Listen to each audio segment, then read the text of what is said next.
At the outset, I want to inform you that the Swedish chairpersonship has arranged for live streaming of the event, should you want to follow it that way. The streaming is available on OSCE public website, and that is www.osce.org/live. Dear participants, before we start this meeting, I strongly urge you all to respect the time limit of 3 minutes for your statements. By doing so, we are allowing as many as possible to contribute to the reflection. I also have to reserve the right to make delegations aware of the time limit should they exceed it. Statements and recommendations can be submitted to the OSCE Secretariat at documents@osce.org for distribution to the participants. And if possible, if you have written statements, please send them to us in advance. That will facilitate the interpretation, which is offered in Russian, in English, and English Russian, of course. On a technical note, I kindly ask all the participants to mute the microphone when they're not speaking, turn off your video conference camera to save internet bandwidth, and leave capacity for optimal sound quality.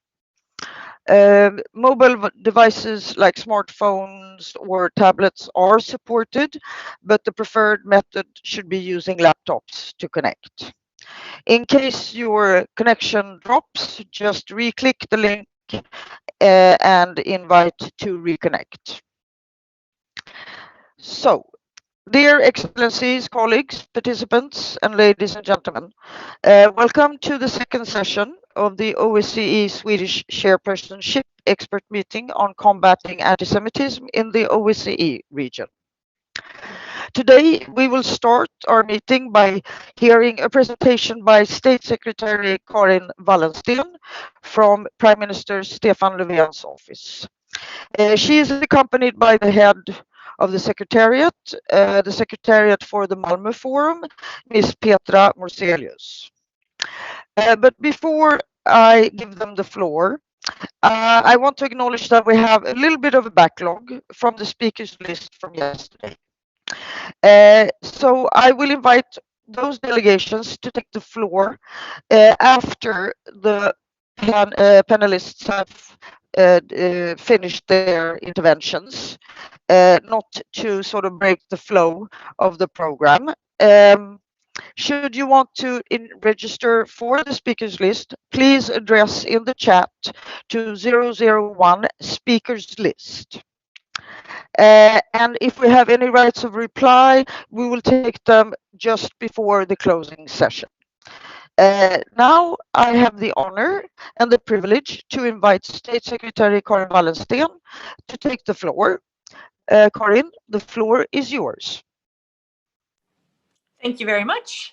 Thank you, Ulrika. Excellencies, Special Envoys, Personal Representative Rabbi Baker, National Envoys, experts, coordinators, representatives of civil society. Thank you very much for this possibility to introduce the Malmö International Forum on Holocaust Remembrance and Combating Antisemitism at this very important meeting with key experts in the field.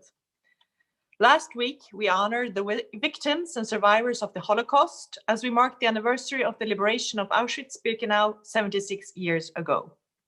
International Holocaust Remembrance Day is an opportunity to reflect on the memory and lessons of the Holocaust and to take concrete action to combat antisemitism. Still, so many years after the Holocaust and around 20 years after the establishment of IRA, we see widespread antisemitism in society. We continue to see attacks against synagogues, burial places, and memorial sites, rabbis, Jewish adults and children on the streets and online in Sweden and all over the world. We see an increase of Holocaust denial and Holocaust distortion. The COVID-19 pandemic is no exception. Instead of looking at facts, conspiracy theories are used to explain a frightening event, like the present global health crisis. With these distorted and abhorrent theories, ancient and all too familiar anti-Semitic rhetoric and stereotypes reappear. This must never be accepted. It's a responsibility for society as a whole. It's a threat to democracy itself. I'm pleased to see that you during this important meeting are discussing such central themes as security for Jewish communities and the role of and partnership with civil society in the fight against anti-Semitism. Prime Minister Stefan Löfven and the entire Swedish government are strongly committed to Holocaust remembrance and to combat anti-Semitism. Nationally, we have taken a large number of targeted measures. To mention but a few: the Malmö Forum, one expression of the strong personal commitment by Prime Minister Stefan Löfven. Also, a state museum, which will open its doors next year to preserve and perpetuate the memory of the Holocaust. The adoption of the IRA definition of anti-Semitism. Last but not least, our government agency, the Living History Forum, continues its work to educate pupils, teachers, officials, and the general public on tolerance and non-discrimination against the backdrop of the Holocaust. Excellencies, ladies and gentlemen, due to the pandemic, Prime Minister Löfven decided to postpone the Malmö International Forum on Holocaust Remembrance and Combating Antisemitism from October last year, 20 years after the first Stockholm Forum on the Holocaust and the Stockholm Declaration laying the foundation for the IRA. Rather, the forum will now take place 13th to 14th October this year. We are hoping that the meeting can be carried out as planned in Malmö, as we believe that this urgent topic requires a meeting in real life. Having said that, I will admit that we must keep options for a partly digital meeting open due to the uncertainties surrounding the development of the COVID-19 pandemic. One thing is certain though, we will not cancel the Malmö Forum. It will take place. Our intention is that the Malmö Forum will work as a catalyst for increased action for Holocaust remembrance, education, and for actions to combat anti-Semitism. And I really want to underline action, because the purpose of the forum is not only to hold fruitful discussions, important in themselves, but to also ensure that the forum leads to concrete measures by its invited 50 countries and members of or liaised with IRA, and around 20 invited organizations and social media companies. The two main starting points of the forum are the Stockholm Declaration from 2000 and the 2020 IRA Ministerial Declaration adopted in January 2020. We're not planning a negotiated outcome document from the Malmö Forum. We see no reason to try to perfect the Stockholm Declaration, a text that has truly withstood the test of time and the founding document of IRA. The Ministerial Declaration at IRA's 20th anniversary reaffirms the Stockholm Declaration and addresses the challenges of today. Rather, we are asking countries, organizations, and social media companies to make commitments to make concrete measures which ensure Holocaust remembrance and strengthen the work against anti-Semitism. We want all participating delegations to present concrete pledges. Pledges should be related to the themes of the forum: Holocaust remembrance, education, anti-Semitism on social media platforms, as well as the fourth theme of the forum: work to combat anti-Semitism and other forms of racism in all spheres of life, not only on social media. The pledges will be included in an outcome document of the forum and be followed up. We have chosen Malmö as a host city for this forum. I know this raises questions, and I would like to explain why we chose Malmö. First of all, it's because the local leadership of Malmö reached out to us and offered to host the forum in its city. We have since had close contact with the city as well as with the local Jewish congregation. We would not place it in Malmö without their support. Secondly, the city of Malmö and the surrounding region have special historical links to the Holocaust. Jews who fled across the Öresund Strait between Denmark and Sweden during World War II came to Malmö. The white buses of Swedish diplomat Folke Bernadotte and the Swedish Red Cross carrying survivors from concentration camps were also received there. Many of these survivors stayed in Malmö for the rest of their lives. Today, the city of Malmö is home to many religions and cultures, presenting both challenges and opportunities. We do not overlook the fact that the city has suffered and continues to suffer from anti-Semitic incidents. The city is working tirelessly and with dedication to combat these. For all of these reasons, we find that Malmö provides a suitable backdrop for the forum. I would now like to pass the word on to Petra Moschelius, who is head of the Malmö Forum Secretariat, who will give you some more information about the pledges delegations are invited to present at the Malmö Forum. Petra. Thank you, State Secretary Wallensten. Excellencies, good afternoon to you all. As mentioned, we hope to see concrete action on Holocaust remembrance and combating anti-Semitism as the main outcome of the Malmö Forum. This is why heads of delegations are invited to present pledges at the forum. But what do we mean with pledges in this context? Well, pledges should consist of a commitment by each participating country, organization, or company to take new and concrete measures or initiatives, or to initiate reforms relating to the themes of the Malmö Forum. Pledges are individual, meaning that it's up to each country, organization, or company to present measures which will be carried out in their respective context. At the same time, the Swedish government welcomes joint pledges by different actors on concrete measures. By new measures, we mean measures that will be initiated just after the Malmö Forum or in relation to the forum.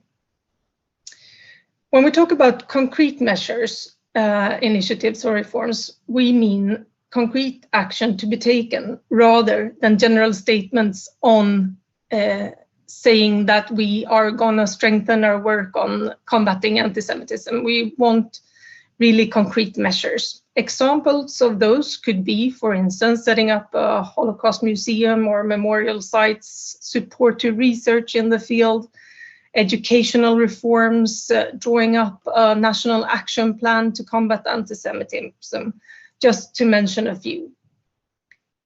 One important thing is that national delegations invited to Malmö are encouraged to consult with relevant civil society organizations in the development of their respective pledges. Guidelines regarding the pledges are being distributed to all the invited participants. When we discuss this, many have asked us, what is Sweden pledging in Malmö? Here I can just let you in somewhat on the process. There is a process going on in the entire Swedish government offices where all ministries and ministers concerned are developing the Swedish pledges and formulating the Swedish commitments. And it's a very ambitious process. And in fact, Prime Minister Löfven has, just recently presented, a little bit ahead of time, but still, Sweden's first pledge, which is to take on the presidency of the International Holocaust Remembrance Alliance, the IRA, in March of 2022. And in that context, we will have as one of our priorities to follow up the pledges made at the Malmö Forum. With that, I would like to pass the word back to State Secretary Wallensten, and thank you very much for your attention. Thank you very much, Petra. And thank you to the organizers. Thank you once again for giving us this opportunity to inform about the Malmö Forum. I wish you a fruitful discussion and all the best in your continued important work. We are happy to answer any questions you may have. Thank you.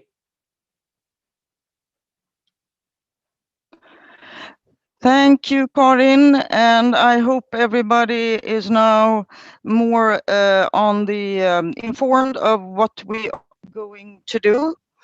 Now it is my pleasure to move on to the next issue, which is our panel discussion on how to create broad coalitions, including participating states, civil society actors, Jewish communities, other religious actors or belief communities, as well as international organizations to combat anti-Semitism, racism, and all forms of intolerance.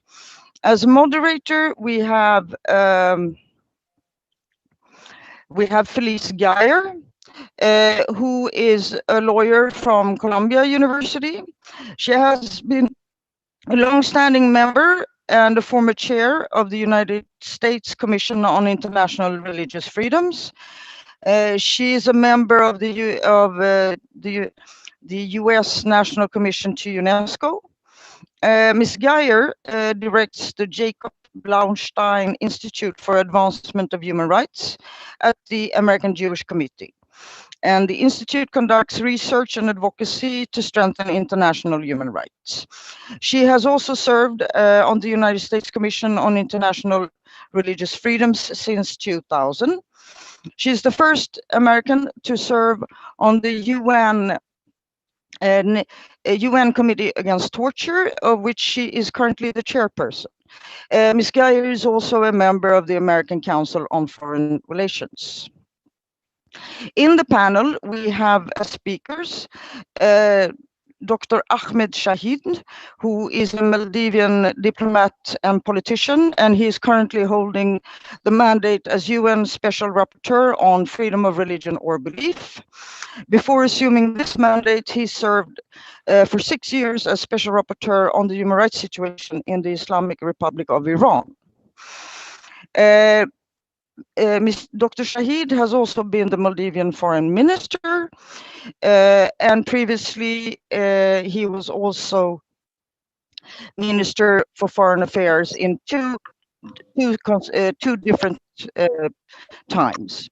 He is currently the chairperson of the Geneva-based international human rights think tank called Universal Rights Group, which was launched in January 2014.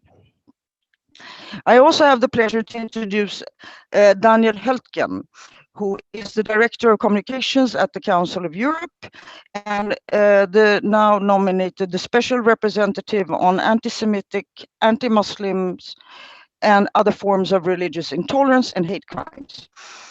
He is also the spokesperson of the Secretary General of the Council of Europe since 2010. He has a PhD in economic geography from Cambridge, and he embarked as a civil servant in the German Bundesministerium für Verkehr und digitale Infrastruktur. He has served in the EU Commission, and he was head of press and spokesperson for the Federal Interior Ministry before he joined the European Union Aviation Safety Agency, from where he moved on to the Council of Europe. I also have the pleasure to introduce Katharina von Schnurbein, who was appointed the first European Commission coordinator on combating anti-Semitism in December 2015. Prior to this, she worked for 5 years as advisor to the EU Commission's President, José Manuel Barroso, on dialogue with religions and non-confessional organizations. Katharina started her career in the European Commission as a press officer in the EU delegation in Prague. And then she moved on to become a spokesperson for employment, social affairs, and equal opportunities under the Czech EU Commissioner Vladimir Spidla. I also have on the panel Karel Frakapan, who holds a Master in Advanced Studies from Sciences Po. He started his career at the French Foreign Ministry, Quai d'Orsay, before he moved to IRA as its executive secretary from 2003 to 2007. Then he moved on to become head of international relations at the Shoah Memorial, and since 2011 he works at UNESCO as a program specialist in the division on peace and sustainable development. And finally, Leon Saltiel, who is the World Jewish Congress representative at the UN in Geneva and UNESCO, and he's also their coordinator on countering anti-Semitism. He holds a PhD in contemporary Greek history from the University of Macedonia, and he has a postdoctoral researcher from the Graduate Institute of International and Development Studies in Geneva. And Leon is a very active member of the Human Rights Council. With this introduction, I'm happy to give the floor to Felice Geyer to moderate the panel. Thank you so much. Felice, the floor is yours. Thank you very much, Ulrika, and thank you for inviting me to moderate this important panel with these wonderful participants. We are going to have each of the presenters speak for approximately 5 to 7 minutes each. And if we stay on time, we'll then be able to have a discussion with participants. And after that, there'll be a right of reply. Now, yesterday, those of you who were with us will recall that the new head of ODIHR, Matteo Maciacci, reminded us that ambitious goals can't be accomplished by one group by itself, that we need coalitions. And he indicated that ODIHR would offer technical support for such coalitions. All coalitions begin with a common goal, and ours, as the meeting makes clear, is to combat anti-Semitism, intolerance, and all forms of racism. So I'm very delighted to be able to hand the floor now to the first of our speakers, the UN Special Rapporteur on freedom of religion or belief, Dr. Ahmed Shahid. You have the floor, sir. Thank you, Chair. First of all, I'm very grateful for being invited to join this very distinguished team of panelists. And also, I also want to express my appreciation for Sweden for convening this important gathering. We have a very important question before us, and that is, how do we build more collaboration, more widen the coalition? How do we find more synergies for the work we do? And in my work, one of the most important messages for me has been to convey the message that combating anti-Semitism isn't a problem just for Jews, because the hatred, it may begin with targeting the Jews, but it goes on far wider. Because one form of hatred can mutate to other forms of hatred, and they are notorious for being hosts for other forms of hatred as well. So one of my key messages in my UN report has been to argue that anti-Semitism is a global challenge, and it is an issue that everybody everywhere must confront and combat. So that's my, if you like, opening frame to make sure that people understand that there's not an issue somewhere out there in Europe or North America or somewhere else. It's just everywhere. Even countries where there are no Jewish populations, there is deep-seated anti-Semitism in those communities, in which they must confront. The other is, being a UN rapporteur, I use the human rights frame, and there are reasons for this. One, of course, is that the human rights frame does, among other things, two important things. One is it identifies obligations of states. It identifies what states must do to protect communities against hatred from private actors, or itself restrain from undertaking actions that could harm the rights of other people. And then, of course, the human rights framework also has the important message. We're talking about the equal moral worth of everyone, equal dignity of everyone. And therefore, it provides a frame in which everybody can relate to why they must combat anti-Semitism. It also gives me an opportunity to mobilize other frames people are very familiar with: anti-racism frames about right to part of one's culture, frames about right to life. All of these different frames enable to build a coalition around these ideas and these commitments. But of course, doing so also requires having a very clear sense of what we are trying to combat. And for me, the IHRA working definition on anti-Semitism has been a very important tool to create that understanding, to create the space so that people can come in with a shared objective, shared goal, and a shared understanding. This also means that I and others do a practical work on promoting the understanding about the working definition. I'd like to see more countries adopt the working definition. I'd like to see more people actually spend time disseminating it, clarifying it, so that we have more people uptaking it. More than governments, we also need other public bodies doing it. We also need private associations doing that. Universities, sporting federations, everyone ought to understand what is in the working definition and use it as a tool to combat anti-Semitism. In my work, of course, because I carry a global mandate, I have limited attention span for any particular form of issue, but I try to use common methods everywhere. I work with, say, parliamentarians who promote religious freedom, and even in that engagement, promote the importance of combating anti-Semitism. I work with lawmakers in other ways, in, for example, getting them to change laws in their own countries, or even using their influence to create global understanding. One example, and of course the chair would have, I think, direct knowledge of this, was where I lobbied with US lawmakers, not just about how the issue ought to be, how important the issue was for US context, but also see how using US global leadership, the US could have an influence on the UN system. And I would say the outcome has been quite good in the sense that part of their, I think, lobbying resulted in having UN having a focal point designated to address the subject, which is an important, I think, beginning.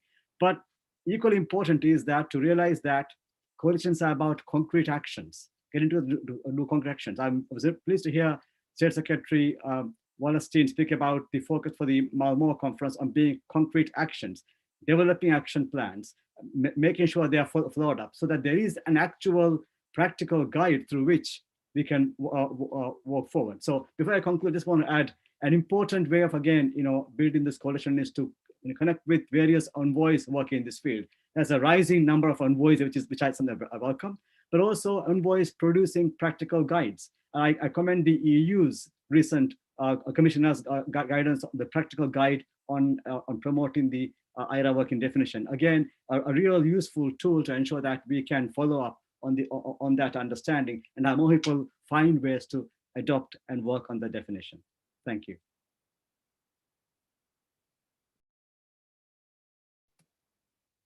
Thank you very much, Ahmed, and thank you particularly for mentioning again that anti-Semitism is a global problem, that the working definition is a helpful tool, and that you yourself were so influential in recommending and getting a UN focal point appointed on this issue.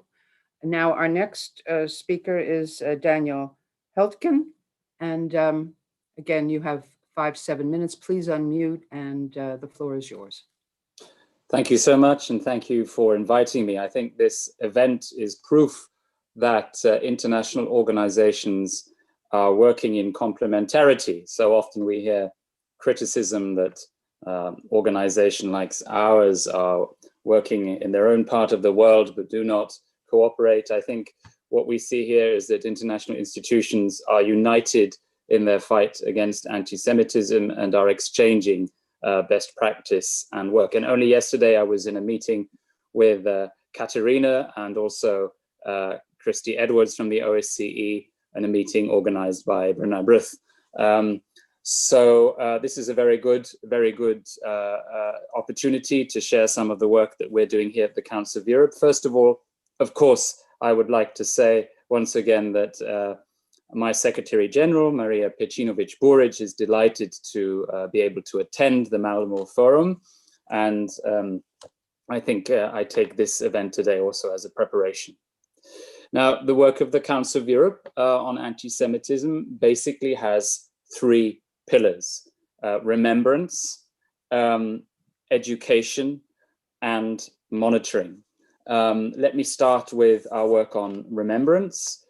So we have started work and are in the final steps of a recommendation to our member states on what we call the passing on history and remembrance of the Holocaust. So the recommendation will be called Recommendation of the Committee of Ministers on Passing and Remembrance of the Holocaust and Preventing Crimes Against Humanity. This is quite significant because it covers the 47 member states of the Council of Europe, including, of course, the 27 of the EU. And it's intended to promote different ways of passing remembrance and to develop a shared approach to what we call teaching and learning about the Holocaust. It also includes, of course, places of remembrance.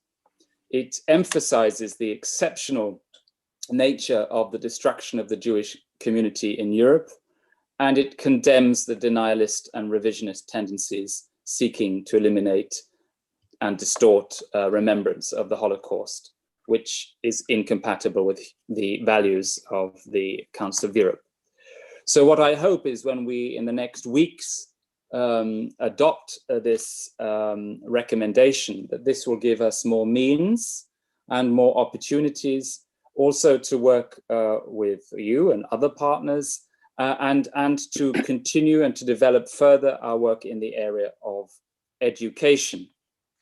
Now, in education, I think we need to bring memory to the classrooms and make sure that future generations are fully aware of the horrors of the Holocaust, even when the last survivors have passed away. And so textbooks must be more explicit, also about the impact of denial and distortion.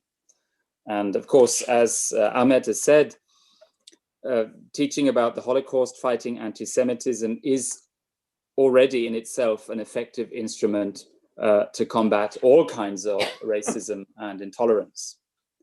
And finally, and perhaps most importantly for this meeting, the area of monitoring.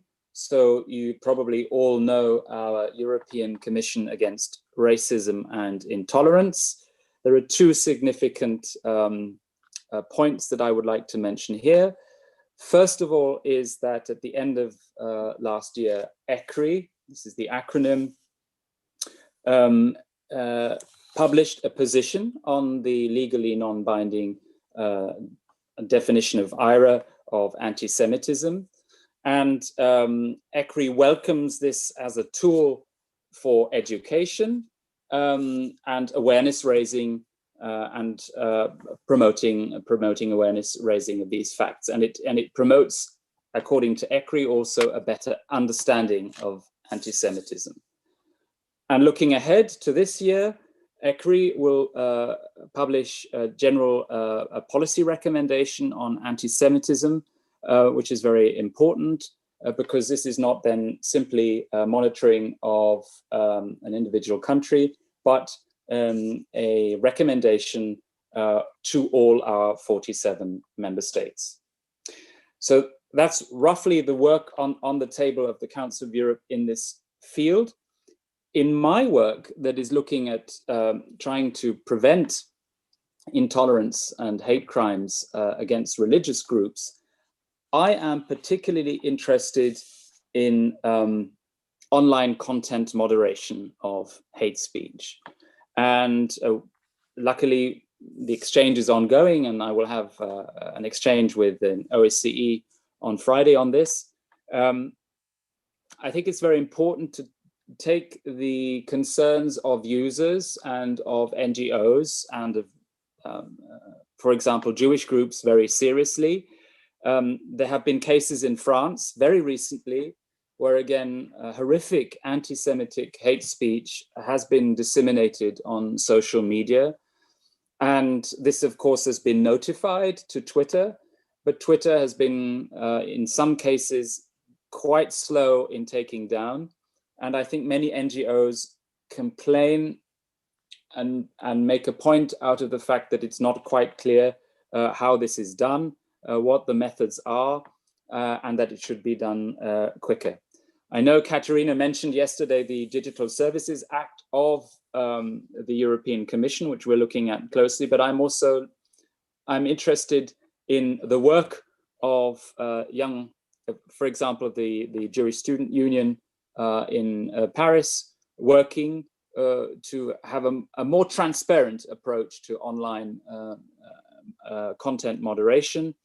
And indeed, there is a mediation process ordered by a Paris court ongoing, which I'm following very closely. So that is more or less the work that we're doing now on anti-Semitism. And in my mandate, of course, I will also look at anti-Muslim hatred and other forms of religious intolerance. And I look forward to exchanging with you our expertise and learning from you as well as I progress in my mandate. Thank you. Thank you very much. And thank you for pointing out that in working on remembrance education and monitoring, that there are tools like textbooks that can be particularly valuable and that may need another look with regard to addressing and combating anti-Semitism, and also the importance of engaging with NGOs as you look at questions, whether it's online monitoring or otherwise. So thank you for that. Our next speaker is Katharina van Schnurbein. Please unmute, and the floor is yours now. Thank you, Felice. It's a pleasure to be here with you. I would like, from the European Union's perspective, to focus on how we have been trying to build coalitions with regards to the fight against anti-Semitism. Our first partners, of course, are the EU institutions and the member states. It is very clear that with any policy, the EU and the European Commission can do whatever it wants. If it is not taken on board by the EU member states and then trickles down, it then doesn't change the situation for the communities concerned, in this case, the Jewish community. So this close cooperation has been very important.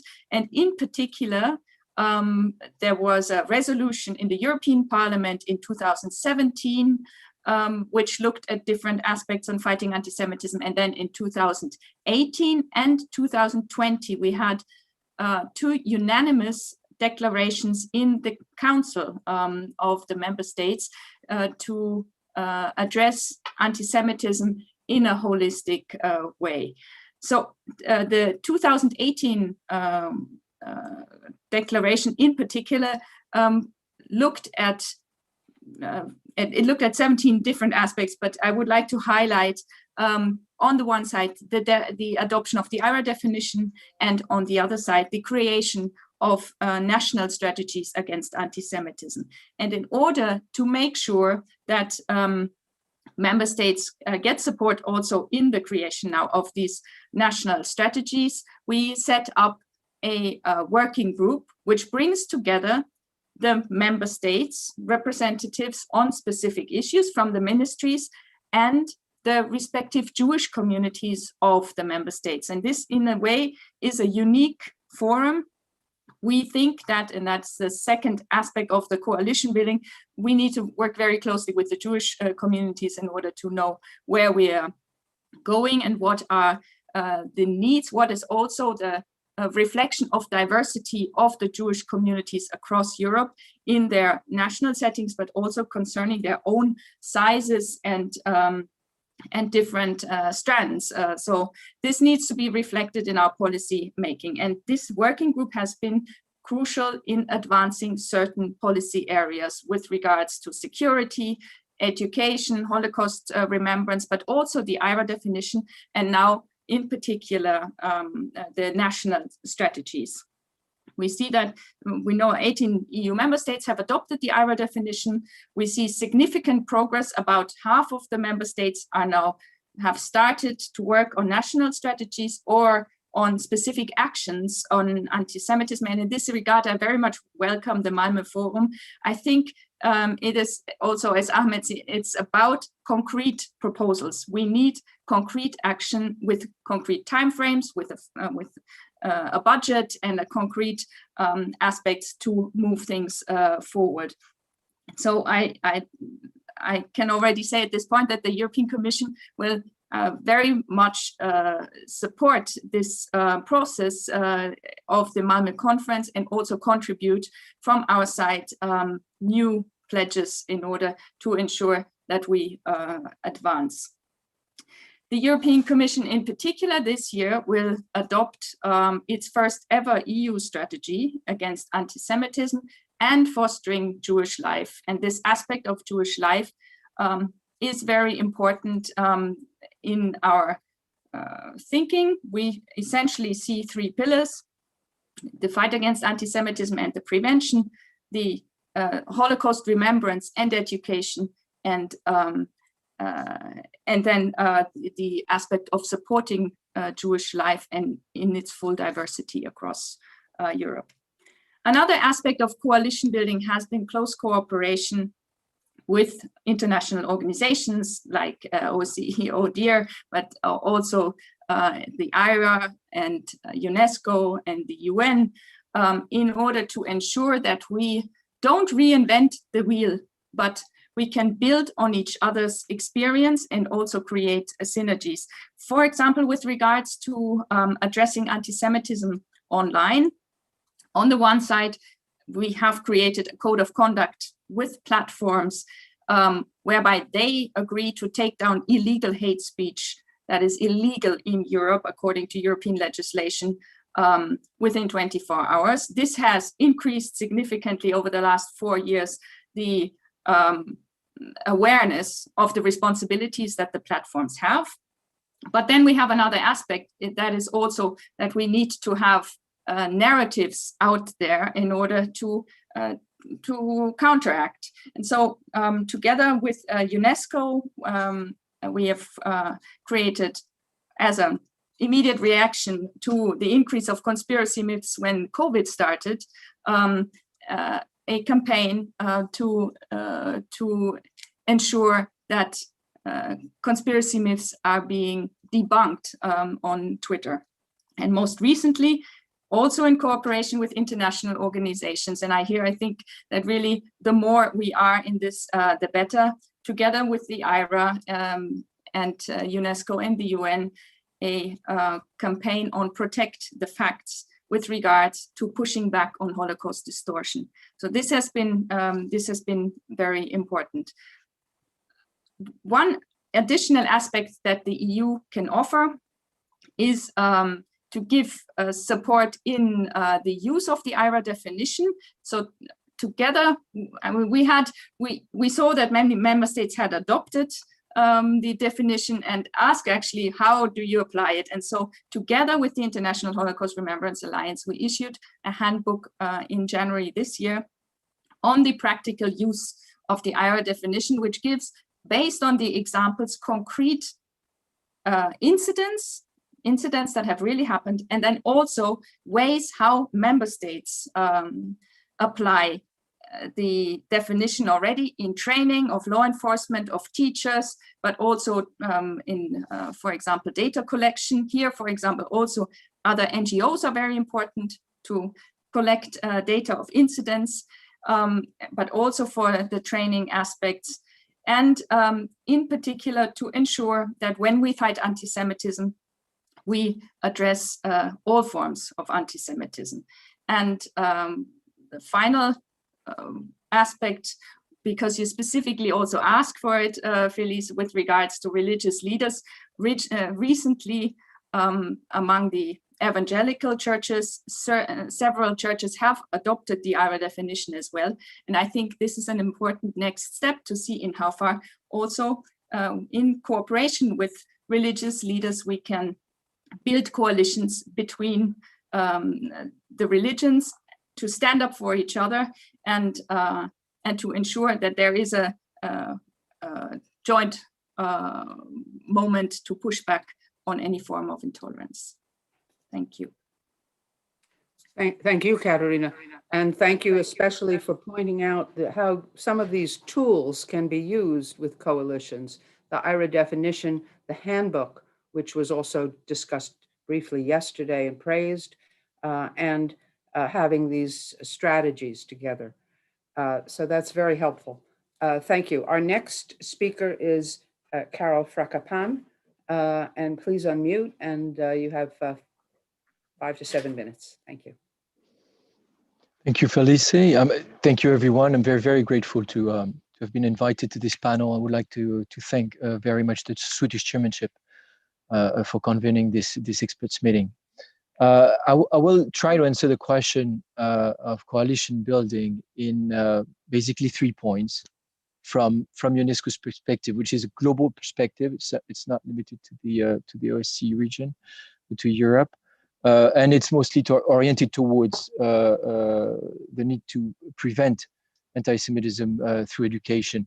So my first point would be about why engaging in coalition building, and the second about the concrete outcomes that are to be expected from coalition building, and third, the role of international organizations. So let me start by stating the obvious. We need coalition building because the problem of anti-Semitism is not the problem of Jewish communities alone. And this is what Ahmed Shahid has just said very, very clearly. And it is obvious, but it must be reminded sometime. And here I really want to acknowledge the work and the support provided by Jewish organizations and Jewish communities, in particular the World Jewish Congress. One must indeed understand that anti-Semitism is a clear indicator of broader societal political problems, and it's the manifestation of dangerous tendencies within societies that deeply affect the fabric of the societies and the institution. And in this respect, it threatens the human rights of all eventually. And yet, too often, I find Jewish communities have had and probably still have, despite the progresses made, to carry the burden of the fight against anti-Semitism, including that of their own protection. And this goes against counter basic rights, I would say, such as the right for education, for example, when parents, motivated by the need for security, must put their children in private schools and have to bear the cost of both the education of their children and the security of the school. This goes counter the right to education. This is an example of why it is important to engage in coalition building and go have a broad perspective on that issue. In other words, coalitions are necessary to step up efforts to acknowledge the problem, to recognize its characteristics, to speak out against it, and to develop appropriate solutions. And this is all the more relevant. This is something that Ahmed Shahid has pointed out just now. In societies where you have anti-Semitism and no Jews, or a very small Jewish community, this is of course valid in a number of European countries, but in other regions of the world as well, where anti-Semitism can be part of the public discourse or can feed even violent extremist ideologies that have destructive impact on everyone and a global destructive impact. And therefore, broad coalition with sometimes an international component are needed with the civil society, within the civil society, and with the governments, and without a Jewish community organization around to actually deal with the problem. I should say, in terms of recognizing the problem, that it's all the more difficult that anti-Semitism is a complex phenomenon, which mutates over time and can be found in various degrees all across the political spectrum. It's not always straightforward. And that means that dealing with anti-Semitism really is, in my view, a shared responsibility for governments, for human rights groups, for the private sector. And we mentioned already, Dan mentioned, and Katarina also, internet firms and social media platforms that provide important capacity for anti-Semitic hate groups to channel and spread their ideas. So I want to insist on one point when it comes to coalition building. There is need to establish dialogue between different sectors of the society, including naturally Jewish groups and communities, but the efforts of the society should not be replaced or should not replace rather government responsibility and action. And the fact that there are now so many member states that are that have special appointees, often at very high level, that have devised also national plans is a wonderful step forward towards the prevention of anti-Semitism. This said, this is my second point. What is the concrete added value of coalition building in this environment? First, and in a way I just said it, it's to lead to a shared understanding of the problem. You mentioned, Ahmed and Felice, the IRA definition. This is certainly an effort towards this. And to get organizations focusing on the issue of anti-Semitism, but also other organizations on working on related human rights, to work together towards a common goal. That's the first point. Second, is to contribute to sensitize more the general public by developing joint communication strategies. For instance, coalitions allow access to new audiences for Jewish organizations, for organizations fighting against anti-Semitism, to audiences that are not necessarily familiar at all about the issue, or even do not necessarily understand that this is an issue. And this is in itself an achievement to reach out to certain groups. It provides access to different levels of the society, to local communities, to individuals, to policymakers, to schools, etc., to families, etc. It is important to build coalitions to lobby authorities. Some have already mentioned it, to take appropriate action, to pass relevant laws, etc., and to assure long-term monitoring of public action. So advocacy and monitoring, including not only government, but also international bodies such as ours. And I would also add monitoring actions taken by the private sector, by private firms to address the problem. Take social media platforms, for instance. Without lobbying and monitoring by the civil society, by a broad coalition of civil society organizations, no actions would have been taken by social media platforms to better regulate their contents when it comes, say, to Holocaust denial recently. As you know, civil society is absolutely crucial in this respect when dealing with hate speech. Coordinated civil society interventions will limit the risk for public censorship by governments and private censorships, of course, by the films themselves, because here a coalition of civil societies will push towards more transparency in the digital world. And all this can lead to coordinated action and eventually benefit a variety of groups that may be victims of intolerance and discrimination, and therefore foster a better understanding of the specificities of how each group is targeted. And this is important, I think, and this is reason enough, I think, to foster this dialogue and understanding to devise relevant responses. And my third point about the role of international organizations. So yes, all these calls for action from international organizations such as the OSCE, such as the UN, UNESCO, the European Union, the Council of Europe, and all of us are indeed doing a lot of things to stimulate the creation of coalitions. And this is where I see important added value for international bodies because of their convening power, because of their capacity to catalyze international expertise, and for some, not for UNESCO, but maybe for the European Commission, more capacity to mobilize funding. So what can they offer? They can offer, Ahmed mentioned it, they can provide policy frameworks based on human rights to help deal with the problem in a comprehensive and collaborative manner. From an educational perspective, at UNESCO, we deal with anti-Semitism within the general framework of global citizenship education. We do it as part of the implementation of the UN Plan of Action on Hate Speech, the UN Plan of Action on the Prevention of Violent Extremism, now the new UN Plan of Action on to safeguard religious sites, etc. These are broad frameworks that we use to make sure that the problem of anti-Semitism is not a standalone issue that is being dealt with only when there is an incident, a murder or a terrorist attack. But this is part of broader considerations. Take education. Education, it's long-term investment for prevention.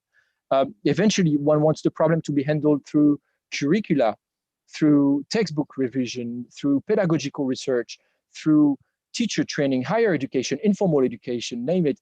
It's long-term action. And if you want to develop critical thinking, if you want to develop empathy, intercultural competencies, if you want to change behaviors of people, this requires long-term action. It requires a broad policy perspective, and it requires coalitions involving networks of policymakers, of academics, of experts at different levels. It is important also, I think, in terms of the action of international organizations to consider the issue of advocacy, communication towards government, towards a civil society group, youth, private sector. International organizations in that respect can really be sounding boards to ensure greater mobilization.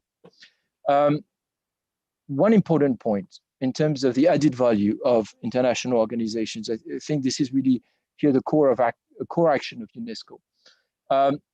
And can you conclude with this point?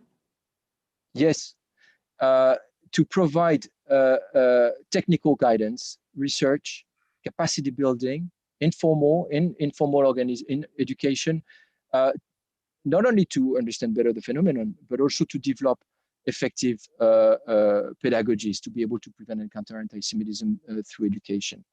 And I would say, and this is where I conclude, that international bodies themselves could be tasked to support the formation of coalitions at international as well as national level.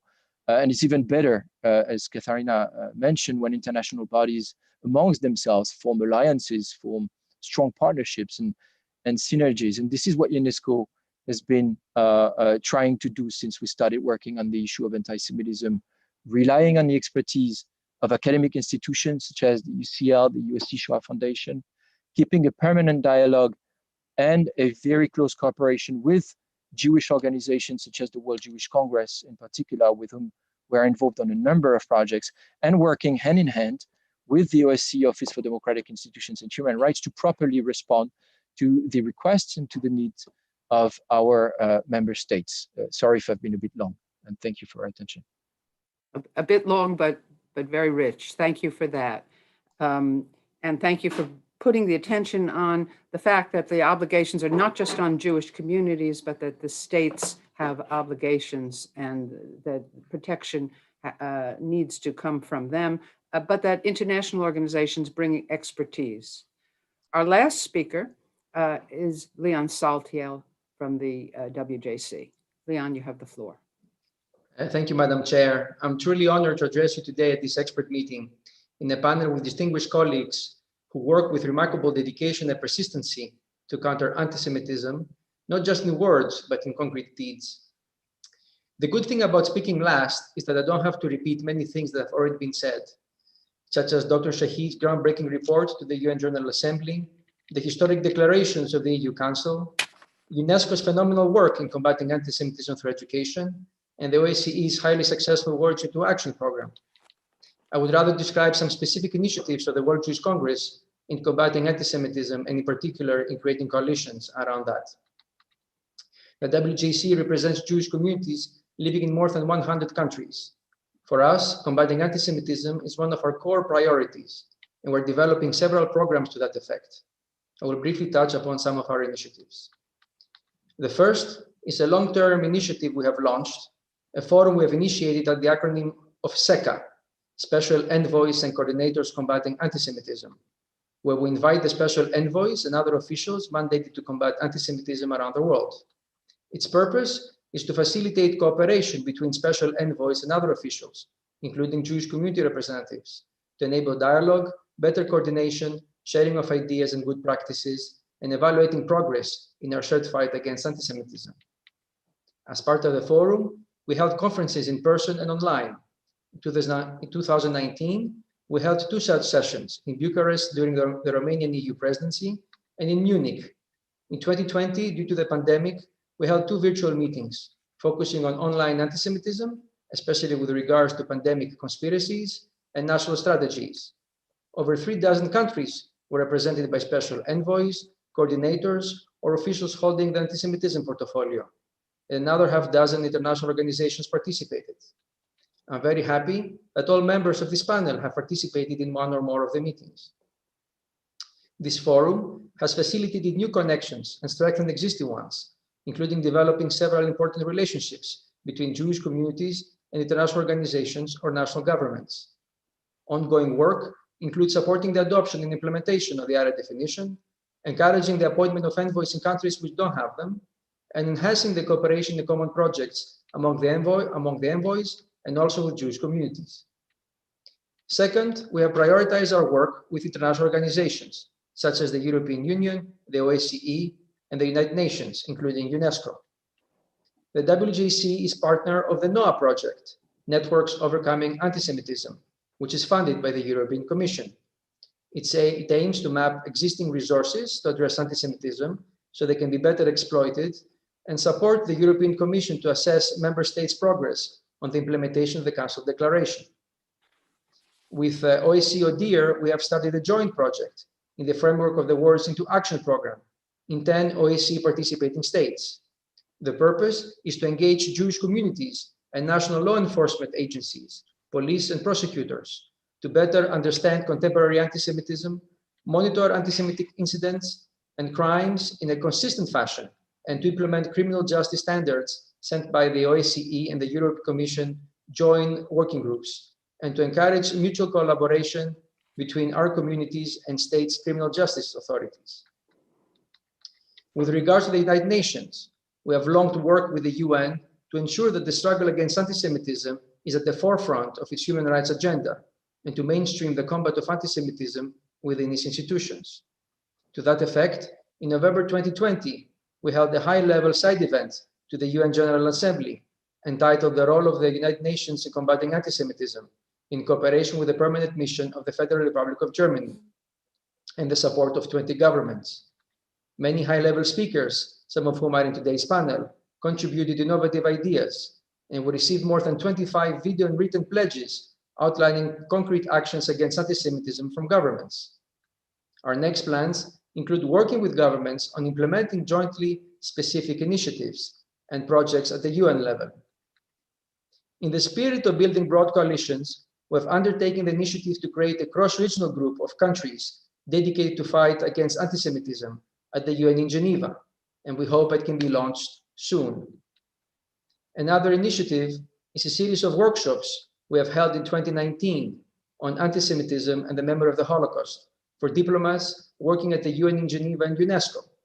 More than 60 ambassadors and diplomats from all regions of the world participated in these workshops, from which we have received very positive feedback. We believe it is important to inform, educate, and sensitize senior diplomatic representatives so they can understand and integrate the countering of anti-Semitism in their daily work. We plan to continue and expand these in more cities around the world when the health situation allows. On the issue of creating wide and diverse coalitions to fight anti-Semitism, let me offer you one more and last example around our work on online hate, which is currently one of our priorities. We have worked to build coalitions with social media companies, international organizations, special envoys, Jewish communities, and civil society. We work very closely with social media companies, Facebook, TikTok, YouTube. For example, last week, we announced that the platform aboutholocaust.org, which we have developed together with UNESCO, has been integrated with Facebook so that anyone who searches for terms associated with Holocaust or Holocaust denial will be directed to this page in order to connect users with credible information, counter misinformation and distortion, and address gaps in knowledge. Another example is Amazon, which recently removed 92 Holocaust denial books from its catalogs. We're currently working on a joint study with UNESCO on online Holocaust denial and distortion and how to counter it. We're planning a side event on online conspiracy myths at the next session of the UN Human Rights Council. We also coordinate closely with the envoys within the SECA Forum and with our affiliated Jewish communities on the ground, who have the local knowledge and the contacts with national and local authorities. Lastly, we work with local civil society to exchange information and address specific instances of anti-Semitism in particular countries. This is just one example of how we work to mobilize support and build broad coalitions on the fight against anti-Semitism. I thank you for your attention. Thank you very much, and thank you for staying within the time limit. We have now got the opportunity to take these very rich presentations, which have discussed issues ranging from definition to appropriate partners, tools that can be used, resources, and the role of the international organizations that each of you has been associated with, and to now open this up to a discussion with other participants. Participants have a maximum of 3 minutes each in which that they can speak. When you speak, please be sure to unmute your Zoom connection. And I'd like to begin by inviting Ambassador from Poland.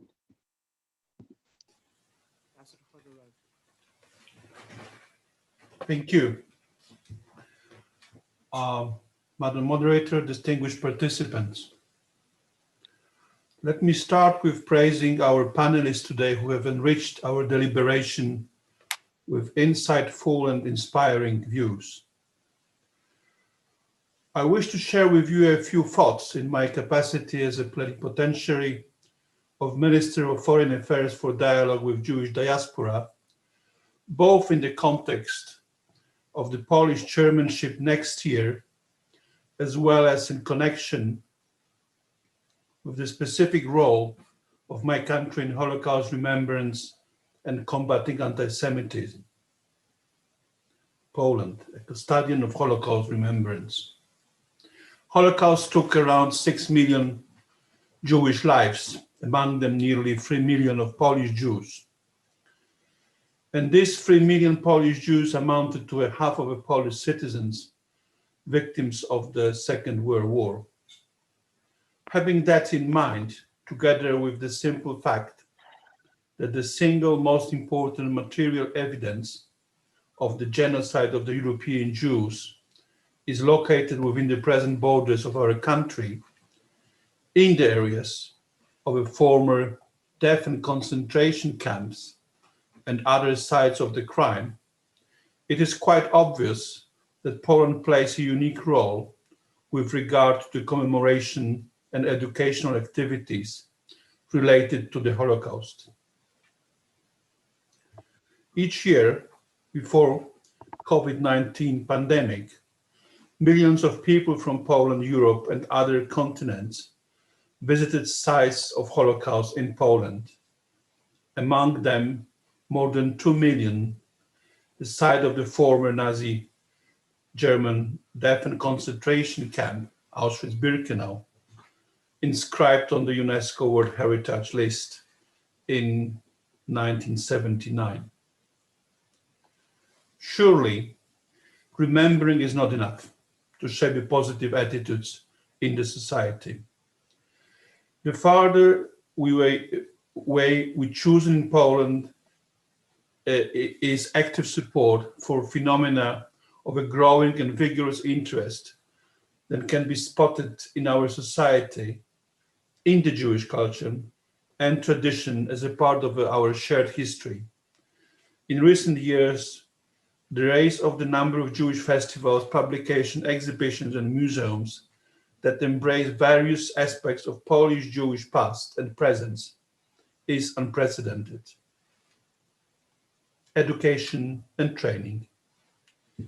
Especially important during the pandemic, education on Holocaust and anti-Semitism prevention goes far beyond school setting, and its complexity requires involvement of academic centers, local communities, and NGOs, with particular role of the social media, together with the support of international organizations, which in our region is in excellent manner provided by ODIHR. Let me mention also in this context a positive Polish example of preventive measures of educational nature. The opening in 2019, on the initiative of the former prisoners, of the seat of the International Center for Education about Auschwitz and the Holocaust in Oświęcim, which completed a multi-year investment project implemented by Auschwitz-Birkenau State Museum with the funds allocated in 2016 by the Deputy Prime Minister and the Minister of Culture and National Heritage. The center enables researchers, teachers, and students deepening their knowledge on various aspects of the Holocaust. To effectively combat anti-Semitism, education should be accompanied with efficient training activities. In Poland, this is the responsibility of the Minister of Interior and Administration, which has been engaged for a number of years in fight against hate crimes, including resulting from anti-Semitism. Accordingly, preventing and combating hate crimes remains one of the main priorities of the Polish police.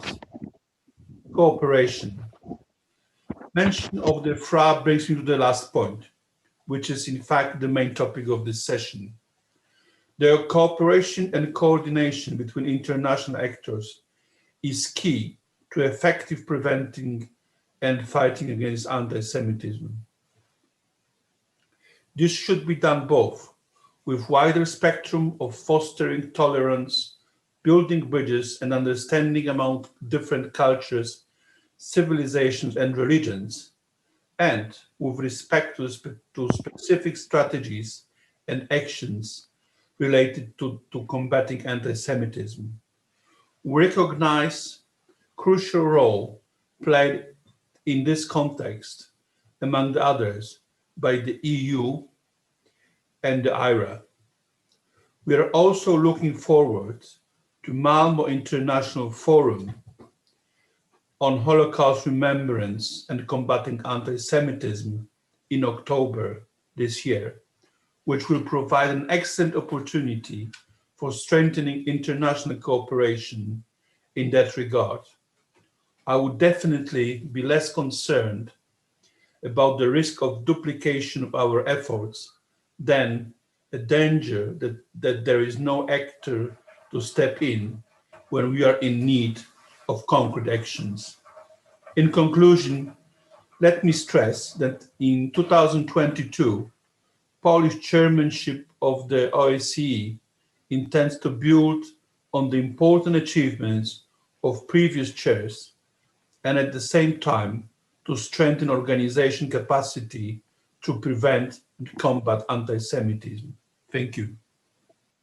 Thank you very much, Ambassador. We have seven more participants who've asked for the floor. The next one is from the United Kingdom, Lord Mann. Please unmute.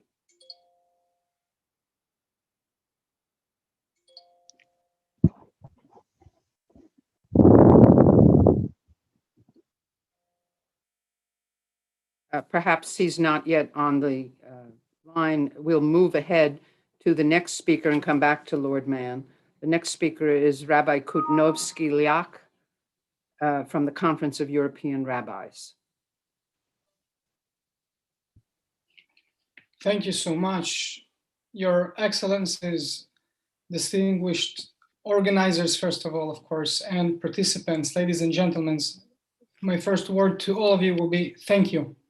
I would like to add, as from the name of the Conference of European Rabbis, but also from our all communities, few thoughts, actually three, that I think will be important to add as a small addition to everything that has been said yesterday and this evening. First of all, here in Europe, we are all so proud of our freedom of religion and practice of religion, as it's stated in Law 17. And with that said, many times things that are not anti-Semitic to begin with, or so it explains, such as the ban for circumcision or slaughtering, or even now there are talks about changing the language of our prayers from Hebrew, for example, to only the local language. Even if it's not starting as something that from anti-Semitic desires, I think it's important to see that such conclusions can bring into anti-Semitism and eventually banning Jewish life from Europe. And in that sense, many actions that seems are, it's all good, it's great, it's for humanity and for peace, eventually can bring us into anti-Semitism. And we should look further to see what will be the outcomes of such desires and actions. Even more into that, I think that in order to fight anti-Semitism, it's not only about fighting anti-Semitism itself or bringing it and look wider for xenophobia and so on, but it's actually to start and develop critical thinking to our kids and to grown-ups. To start and to work, for example, for the model, I'm sure many of you are familiar with Overton's window, to take it out of politics and to bring it from a point of view of how we see the world, how we're talking about others. And if we will be able to express and to build such a critical thinking, I'm sure that it will help us with the global fight with xenophobia, but more surely with anti-Semitism, when we are developing our abilities to think and to see more clearly. And eventually, the last thought is that we're talking a lot about what we do with the attackers, what we do with the offenders. And my question will be what we do with those who live in fear. How do I empower the Jew that is afraid to put the scroll of the mezuzah on his door just because he's afraid?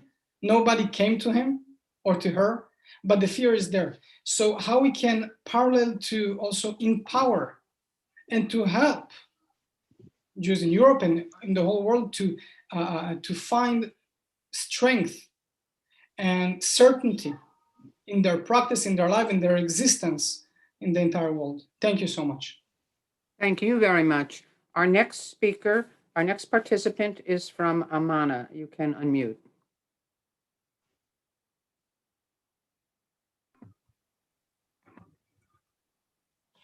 Thank you. My name is Lena Posner-Kursi, and I think I see a lot of well-known faces. I'm the chair and co-founder of Amana, or Amana, if you said it says it in Arabic. I was the president of the Official Council of Jews in Sweden for 16 years. I stepped down 5 years ago. And during those years, we all know the challenges that the Malmö city was to the small Jewish community. So as a private initiative, and I'm grateful that with appreciation and recognition of the Minister of Culture and the Foreign Ministry, who are morally supporting the project, we have now been up and running for 3 years. And Amana in Arabic means trust, and you would know emunah in Hebrew, which is belief and faith. So we decided on our own, the Jewish and the Muslim communities in Malmö, to gather forces in order to move things ahead. Instead of, like with many of you, I've been in so many meetings and we are talking about programs, what to do, how to do it. This is a hands-on, I wouldn't say project anymore because it has become an organization. And the backbone of this organization is Rabbi Moshe David Cohen, who is with us here now, and the Imam Salahuddin Barakat. And Rabbi Moshe David Cohen is the rabbi of the Malmö community. And this was the whole idea, that the representatives of each community would work together. And the key word here is together. What they are doing and have been doing since 3 years and more back, together, and they are visibly a rabbi and an imam. You can tell in the street because they are both Orthodox conservative. So they are out in schools in Malmö. And so far, we have reached more than 2,500 children in the schools of Malmö. And the majority of those children are children of immigrant families, many Muslim children and pupils. We have also formed seminars, Beit Midrash, Madrasa, learning sessions for adults, which we have reached more than 600 so far, Jews and Muslims, who come to study circles, who are open. We also meet with non-Muslims and non-Jews from the larger society and the majority society. But what we see is, and the whole idea was, what unites us as minority groups, and set aside the politics of the Middle East. I think this is important. It can be addressed. You should know that Rabbi Moshe David Cohen is Israeli. And this was an issue which we brought to the table the first meeting we had before getting started. But there is so much in our tradition, in the religion, in the culture that unites us, also our differences. But those issues are addressed in the classrooms, in the meetings, in dialogue. And just to say that there is such a demand for us now out there in Europe, in the rest of Sweden and in Europe, to expand Amana and the method. So we are now trying and starting to build a digital program for teachers with the method that we are using. And we want to expand, and we have been invited to many of the European countries and communities. We just lack resources, and we would love to get the help from you with names of rabbis and imams who are conservative and Orthodox, because that's the only way to be relevant and trustworthy in those communities where we really want to make a difference. And I can elaborate on that. I know that we don't have much time, but I think that one path that we are also starting now is universities. And I heard that some of you, when you speak about education, it's not just textbooks, it's visible. It should be there, be in the classroom, a rabbi and an imam. Show that you can work together even if you don't agree about everything. We are also addressing universities and especially some study programs for the students who are to become lawyers, doctors, dentists, teachers, and journalists. Because one of these days, they will be out there in the society. If they know more about what it means to be a Jew, what it means to be a Muslim, the anti-Semitism, or Islamic anti-Semitism, and Islamophobia, equally important to address, as well as Judaism and Islam, then we are moving quite ahead. So I urge all of you, if you're interested in what we are doing, please get in contact with us. And thanks to Ulrika Sundberg, we were now allowed to get the floor, and Felice Geyer, we are very thankful. I could speak for hours about this, but please, if you want to reach us, for these practical ways of addressing these issues, so feel free to do so. And I will answer any questions eventually. Thank you. Thank you very much. Particularly for reminding us that coalitions have to also be built from the ground up, that trust, the name of the group, is essential to all coalitions, and that means working together. I don't know if we're going to have time at the rate we're going to have a further discussion at the end, but I urge all speakers to stay within the 3-minute limit. The next speaker is from ECRI, Michael Wine. Please unmute.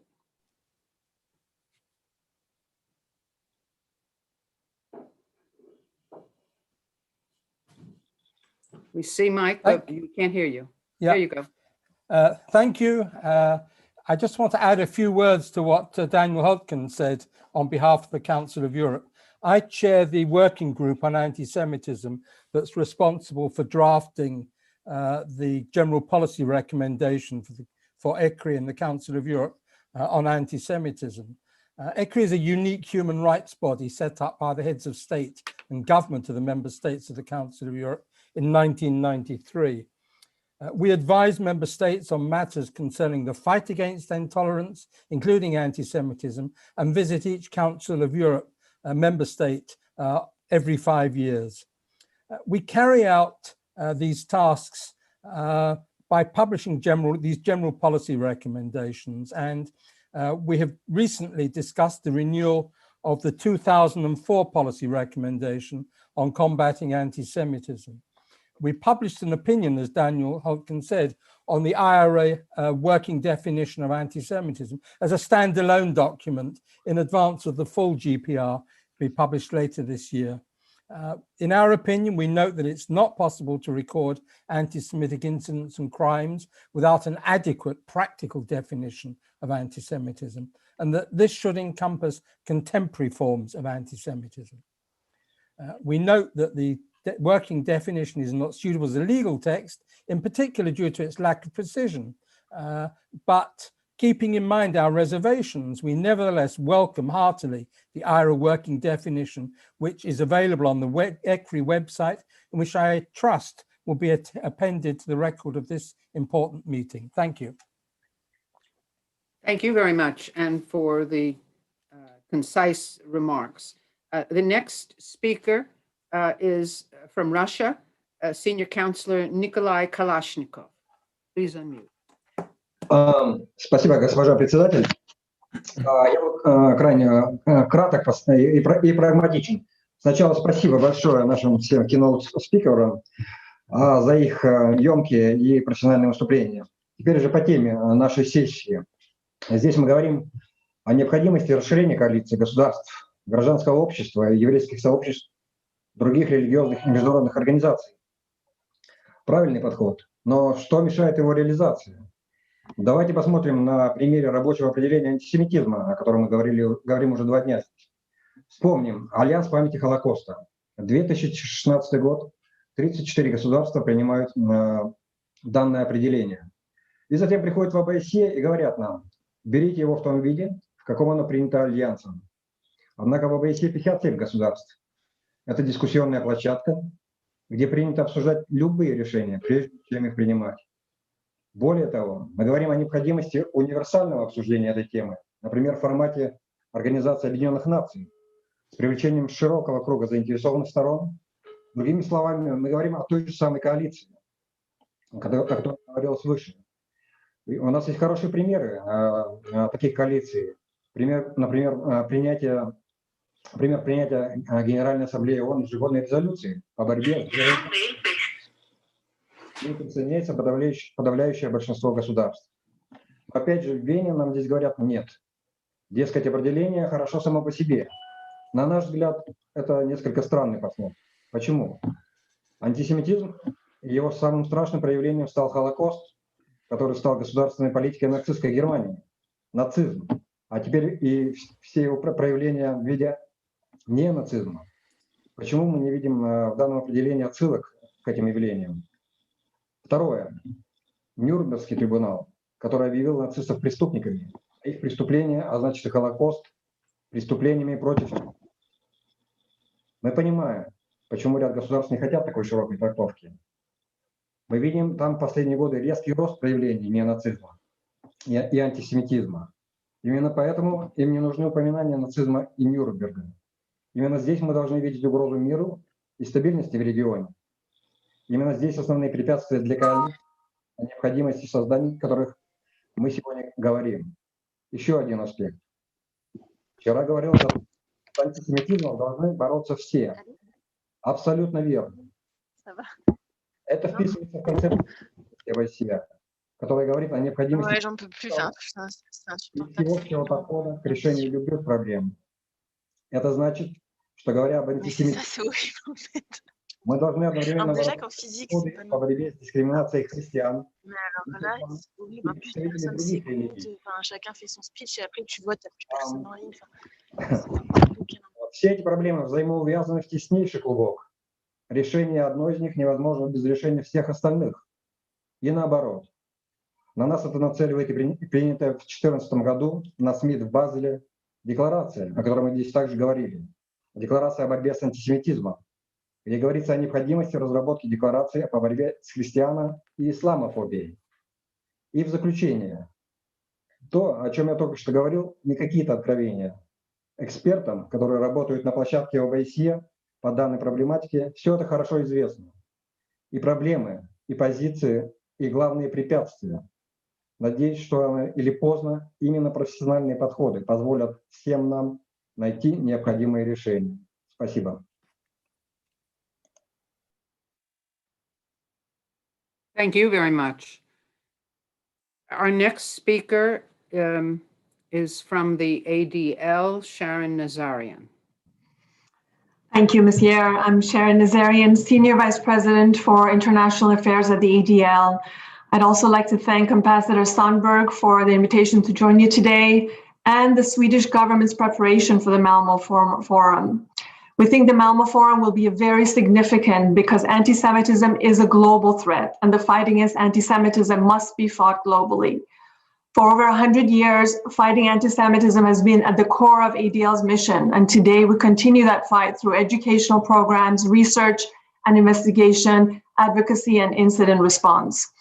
I was asked to address one successful example of fighting anti-Semitism and hate through coalitions, the theme for this panel. And I'd like to share with you a campaign titled Stop Hate for Profit. In June of last year, ADL launched the Stop Hate for Profit campaign, where we asked private sector companies to join a 1-month advertising moratorium from purchasing ads on Facebook to help send a message that Facebook must stop valuing profits over hate, bigotry, racism, anti-Semitism, and disinformation.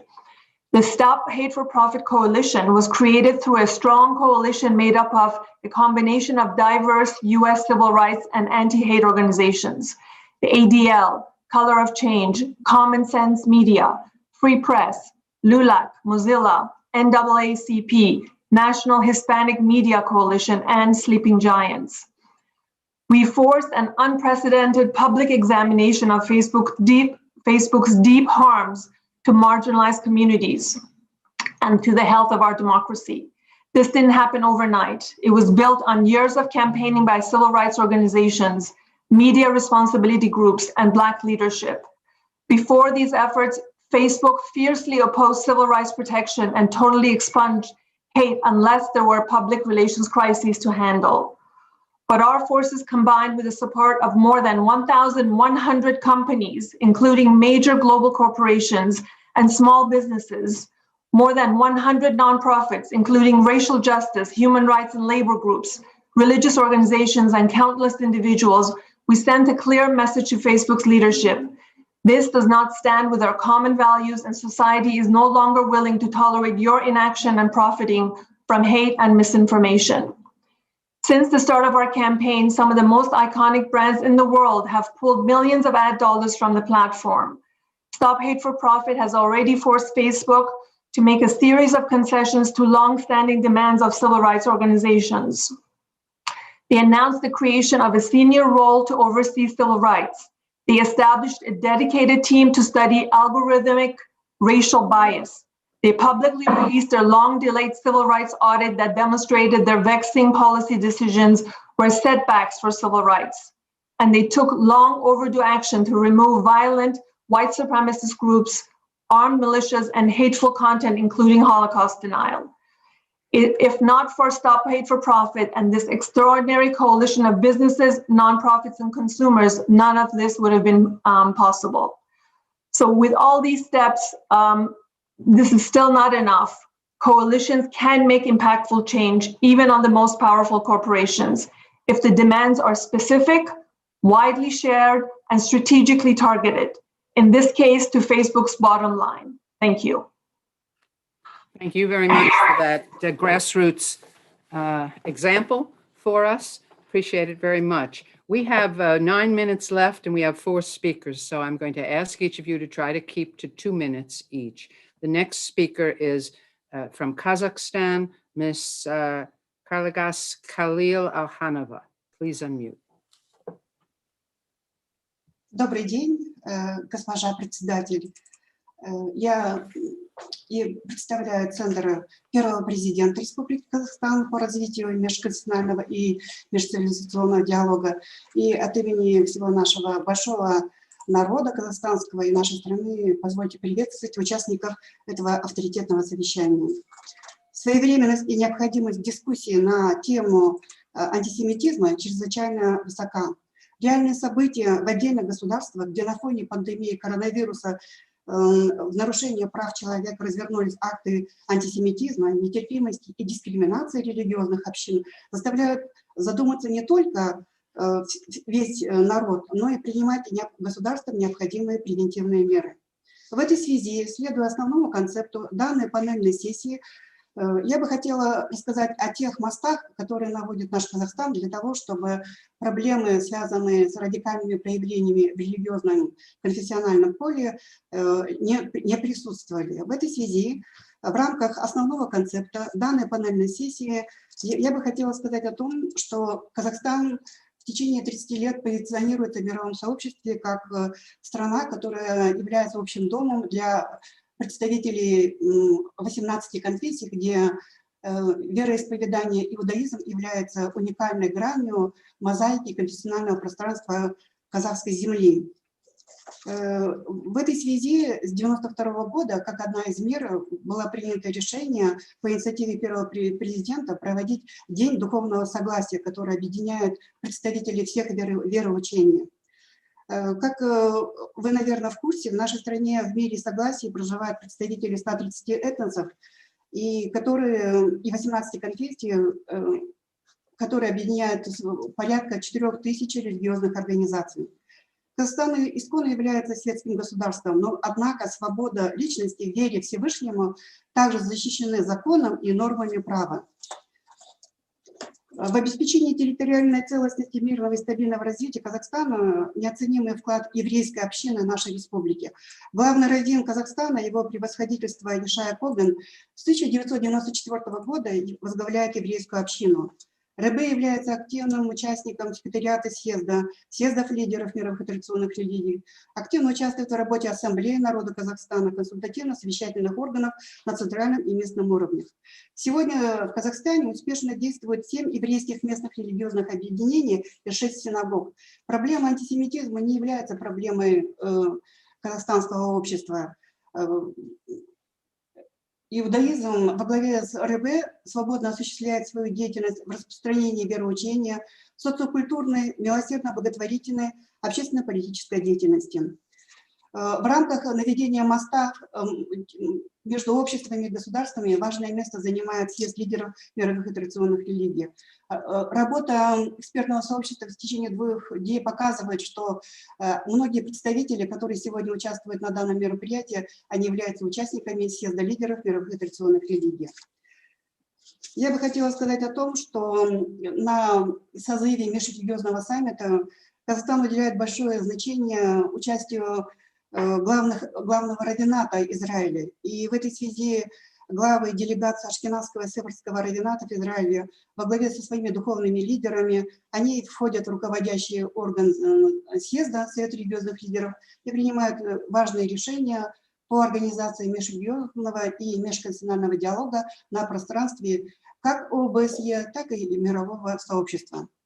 Почти 20-летний опыт работы съездов лидеров мировых и традиционных религий убедительно подтверждает, что только конструктивное сотрудничество, межрелигиозный и межконфессиональный диалог и согласие являются важными факторами, которые будут препятствовать распространению радикальных проявлений в религиозной сфере и возникновению различных источников для проявления антисемитизма, ксенофобии и других проявлений. Мы уверены, что опыт и практика Казахстана по продвижению и укреплению межрелигиозного и межконфессионального диалога и согласия вполне применимы в мировом масштабе. Это свидетельствует о том, что накопленный позитивный опыт съезда лидеров мировых и традиционных религий может и должен быть изучен в целях широкой международной адаптации и практической имплементации, прежде всего в пространстве ОБСЕ. Бесспорно, мир и стабильность сами по себе не приходят, мы это все прекрасно знаем. Это результат ежедневной и систематической работы государства и всего общества. И в этой связи настало время обратить внимание мировой общественности на инициативы Республики Казахстан, выдвинутые его первым президентом в документе «Манифест Мир 21 век». Полагаю, что новое время и новые вызовы для стратегии должны быть заранее предвидены, учтены риски, принятые скооперированные действия и планы, в том числе на основе фундаментального документа «Кодекс поведения по достижению мира, свободного от терроризма», инициированного Казахстаном и утвержденного Организацией Объединенных Наций. Мы уверены, что наши совместные усилия сегодня и вчера и в целом в будущем наши перспективные планы принесут ощутимые результаты в обеспечении мира, прогресса, благополучия граждан всех стран, а также противодействия антисемитизму и иным проявлениям экстремизма. Если позволит эпидемиологическая ситуация, мы будем рады принять всех участников и представителей мировых и традиционных религий и участников нынешнего экспертного заседания на следующем 7-м съезде на гостеприимной земле Казахстана в 2022 году. Еще раз позвольте мне искренне поблагодарить организаторов форума за актуальную повестку и предоставление возможности сосредоточиться на конкретных результатах для прочных и позитивных изменений. Да будут благословенны наши деяния на этом благородном пути во имя мира и процветания всех народов Земли. Благодарю за внимание.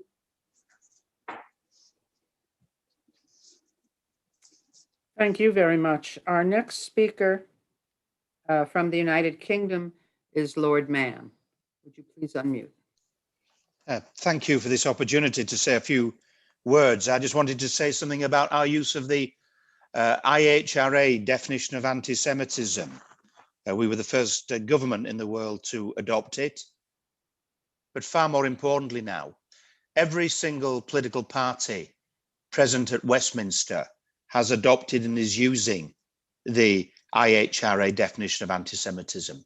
And as an example of new MPs elected 14 months ago, 4 of them who'd said inappropriate things in the past, have been challenged and educated about anti-Semitism and understand what proper discourse should be just in recent months, and that's from different political parties.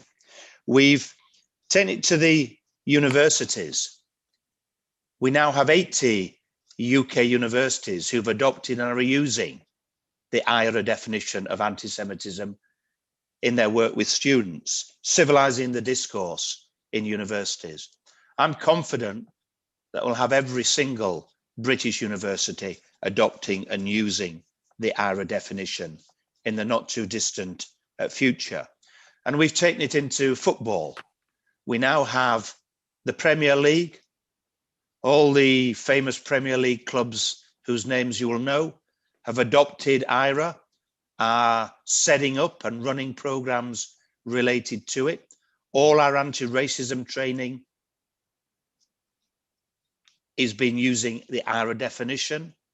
The next three tiers, the English Football League, last week adopted IRA, and the Football Association, which is the entirety of English football, adopted IRA and have programs to take it to the grassroots that we're working with them on this year and in future years. And the reach of football is huge, huge in getting to places and people that government could never do. And we already have actual examples of people who are anti-Semitic, wearing their club football shirt, for example, who've been turned around, who've apologized in public to their club and to everybody else. Huge, significant impact. And I'm pleased and delighted to say that football clubs in Hungary, football clubs in Germany, including last week, 5 major top German football clubs have adopted the IRA definition and intend to use it. And I hope that we will see other universities across the region and other football clubs and sporting institutions adopt IRA and use it, not just to give a message, but practical application in how we tackle anti-Semitism at its root source.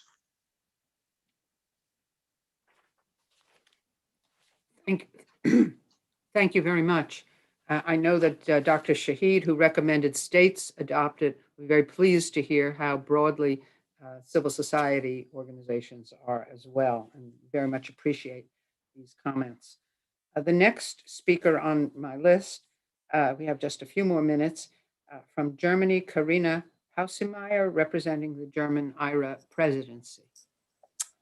Thank you very much, Madam Chair. It's an honor for me to speak on behalf of the IRA, on behalf of the German presidency of the IRA. The IRA definition has been mentioned by so many of you, and it's really encouraging to hear the recent developments. Katharina von Schnur mentioned the handbook on the practical use of the IRA definition. So please take a look at this handbook. It is really helpful, and it explains that the definition is a tool, and it's a starting point for discussion. It's a starting point to raise awareness.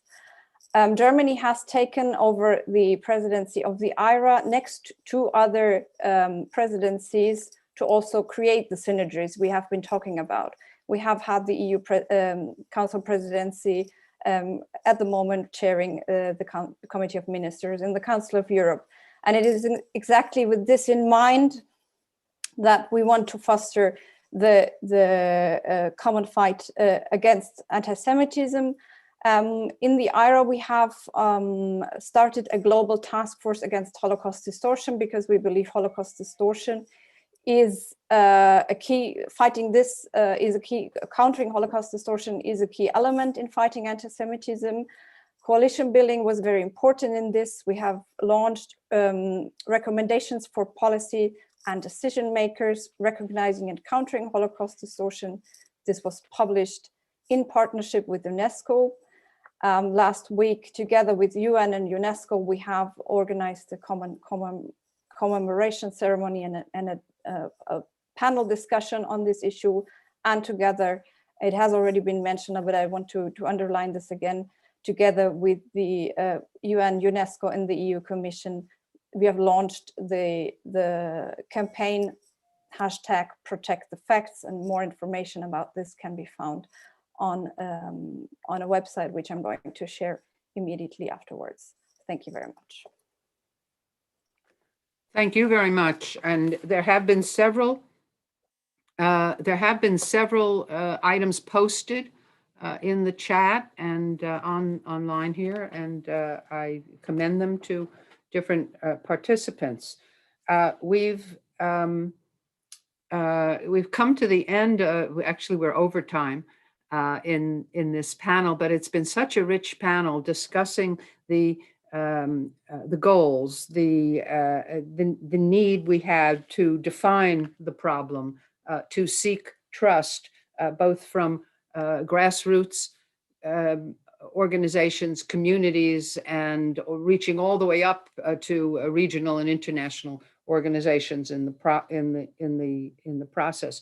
We've heard that there are strategies in different organizations, and some, like those that Mike Wine referenced, coming from the ECRI later this year. And we hope that the Malmo conference will be an occasion to take stock of those as well, with states making commitments.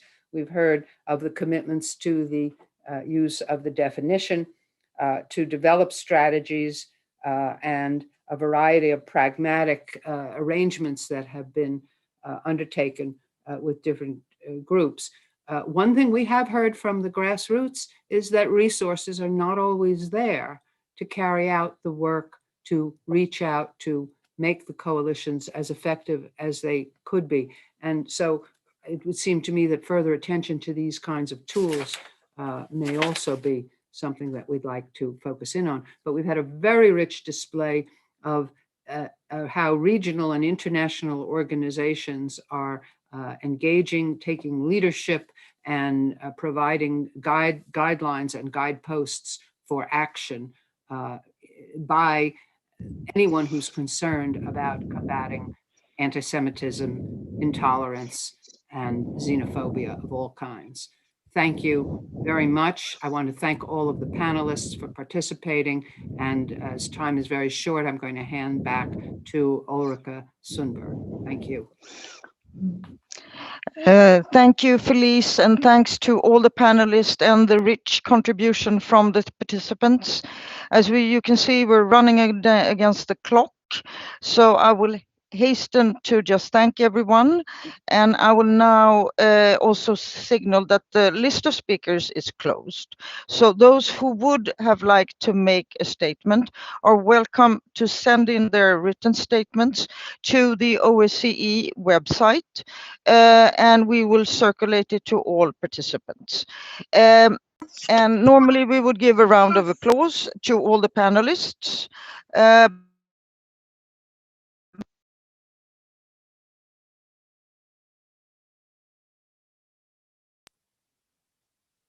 For their contribution, and particularly the moderator for making for such a demanding and excellent job. I now pass the floor on to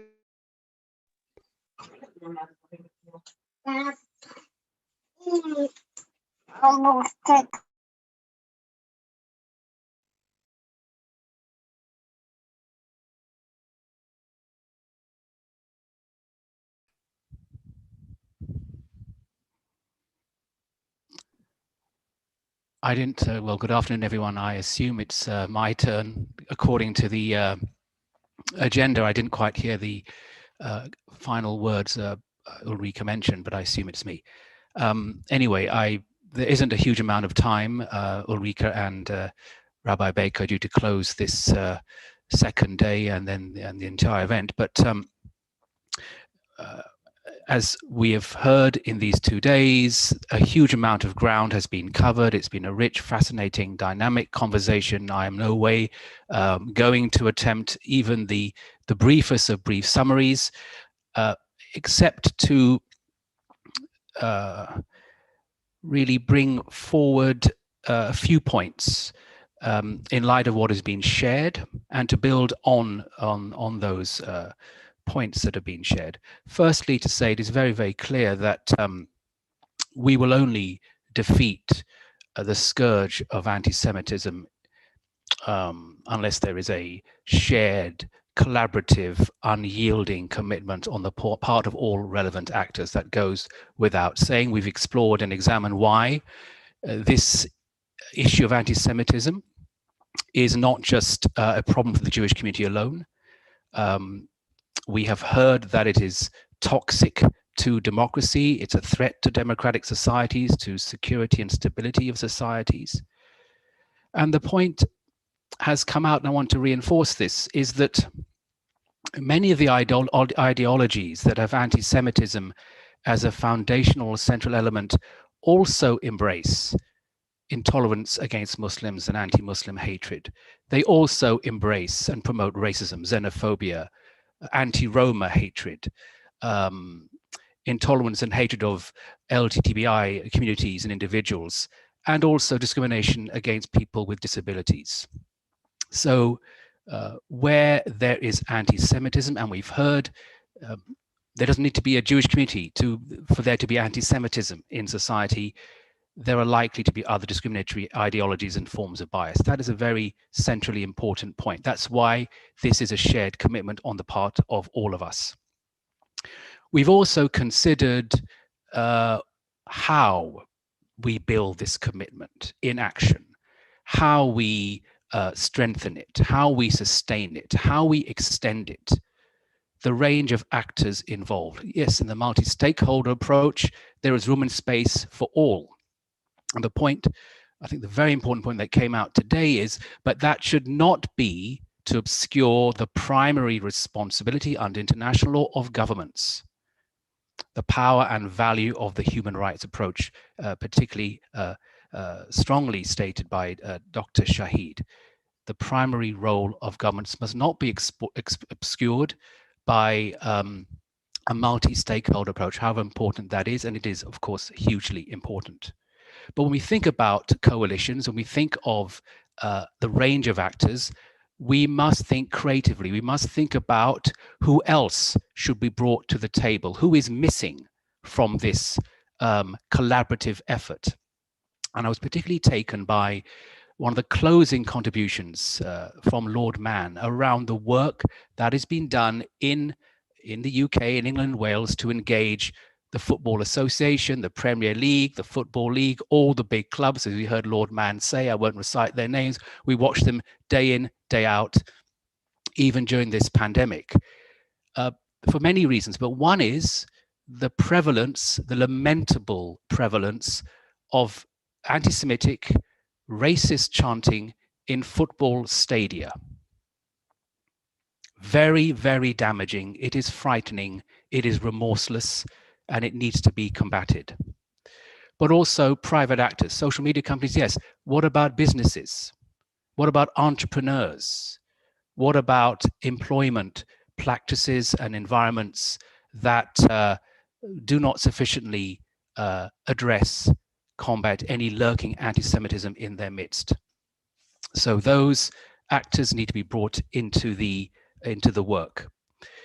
And then I just want to say a few words specifically about civil society coalitions at the grassroots and interfaith dialogue. These have been referenced today and yesterday. Well, the first thing to say is we are yet to really experience the full value and contributions of civil society coalitions at the grassroots in efforts to combat anti-Semitism. A question remains, well, what can OSCE participating states do to facilitate and support this? Well, clearly, to implement the full range of human dimension commitments is an important starting point to create the environment for civil society to do what they can do and do very well. The other thing to stress, it's been touched on, but I think just to emphasize, is the very important role that civil society together, alone and together, can do to support the needs of victims of anti-Semitic and other forms of hate crime, discrimination, and intolerance. The solidarity they can show with victims, the practical support they can provide, the support they can offer and provide in collaboration and cooperation with local authorities and state structures. That is a very important aspect of the work of civil society and civil society coalitions. And then finally, interfaith dialogue cooperation and partnerships touched on, and always mentioned in the context of any discussion around combating hate, discrimination, and tolerance, including anti-Semitism. We need to think critically about this. We need to dispel some myths, misunderstandings, conceptual and practical, about interfaith, interreligious dialogue work. To understand there's no one size fits all approach. These efforts should be tailored to specific needs. They can take place in a variety of settings and venues. They can be very formal and high level, involving prominent religious and belief leaders, but they can be, and powerfully so, informal efforts involving individuals of different beliefs, traditions, and no belief adherence, in a collaborative effort that goes beyond just simply talking, but is also side by side. It's about joint activities, collaborative activities, exchange and encounter, where much needed understanding and empathy can be built. And they can be a very powerful tool when promoted and facilitated wisely and carefully by states, but also can happen spontaneously among the communities themselves in ongoing efforts to combat anti-Semitism. So on behalf of OSCE, really wanted to say how tremendously inspiring, useful these 2 days have been, and to thank the Swedish OSCE Chairperson Office for their outstanding efforts in putting together this very welcome forum, and to thank all the experts, all the speakers, all the contributors to this very rich discussion. Thank you.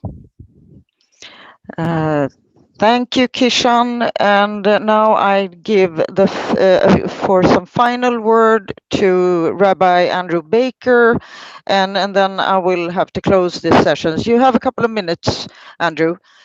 The floor is yours. Thank you, Ulrika, for all the work you've done to make this a reality.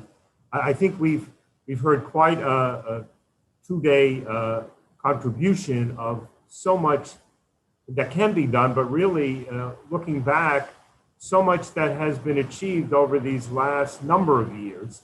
The focus and intent of the value of a working definition of anti-Semitism, the direct contribution more and more substantively of different international organizations, of national coordinators, the very real impact they have both on a kind of meta level, broadly speaking, throughout the OSCE region, but then how they're able to help support and how we've been able to bring forward very practical grassroots efforts engaging civil society.